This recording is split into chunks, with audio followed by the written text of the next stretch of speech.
ಇದೆಲ್ಲಾನು create ಮಾಡಿದವರು ಯಾರು? Narendra ಮೋದಿನೇ. Israel ಹೋಗಿ ವಿಸಿಟ್ ಮಾಡಿದ ಮರುದಿವಸ ಯುದ್ಧ ಪ್ರಾರಂಭ. ಇವತ್ತು ಇರಾನ್ ಏನಾದ್ರೂ ನಮಗೆ ಇಲ್ಲಪ್ಪ ನಮ್ಮನ್ನು ಕೂಡ ಅದೇ ಲಿಸ್ಟ್ ನಲ್ಲಿ ನೀವು ಇಸ್ರೇಲ್ ಬೆಂಬಲಿಸಿದಿರಿ, ಇದು ಮಾಡಿದಿರಿ ಅಂತ ಹೇಳಿ ಇದು ಮಾಡಿದ್ರೆ ನಮ್ಮ ಪರಿಸ್ಥಿತಿ ಏನಾಗ್ತಿತ್ತು? ಆವಾಗ ನಾವು ಏನೋ ಒಂದು ಮೋದಿಯವರು ಹೇಳ್ತಿರಲ್ಲ, ಅದರಲ್ಲಿ ಚರಂಡಿಯಲ್ಲಿ ತೆಗೆದು ಗ್ಯಾಸ್ ಮಾಡಬೇಕಾಗ್ತದೆ. ಗಟಾರ್ ಅಂತ ನಮ್ಮಲ್ಲಿ ಚರಂಡಿ ಅಂತೀರಪ್ಪ ಬೆಂಗಳೂರಿನ. Stand is wrong, foreign policy stand is wrong. Iran is been a friendly nation. ಈಗೂ ಕೂಡ ಅವರು ರೀಟ್ರೇಟ್ ಮಾಡ್ತಾ ಇದ್ದಾರೆ, ನಮಗೆ ಸಹಾಯ ಮಾಡ್ತಾ ಇದ್ದಾರೆ. ಇವರು ನಮ್ಮನ್ನ ಹಡಗುಗಳನ್ನ ಅವತ್ತು ಸಹ ಅನಿಲ ಹಡಗುಗಳನ್ನ ನಿಲ್ಲಿಸಿಲ್ಲ. ಅವತ್ತು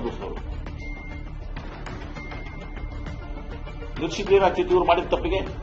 ನೀವು ಇಸ್ರೇಲ್ಗೆ ಹೋಗಿ ಇದು ಮಾಡಿದ್ರೆ ನೆಕ್ಸ್ಟ್ ಡೇ ಯುದ್ಧ ಆಗಿದೆ, father of the nation world ಅಂತ ಹೇಳಿದಿರಿ ಅಂತ ಹೇಳಿ ಅವ್ರು ಏನಾದ್ರು ಮಾಡಿದ್ರೆ ನೋಡಿ. ರಾಹುಲ್ ಗಾಂಧಿ ಅವರು ಹೇಳಿದಂಗೆ Modi personal foreign policy, Modi ಅವ್ರದೇ ಫಾರಿನ್ ಪಾಲಿಸಿ ಇಂಡಿವಿಜುವಲ್.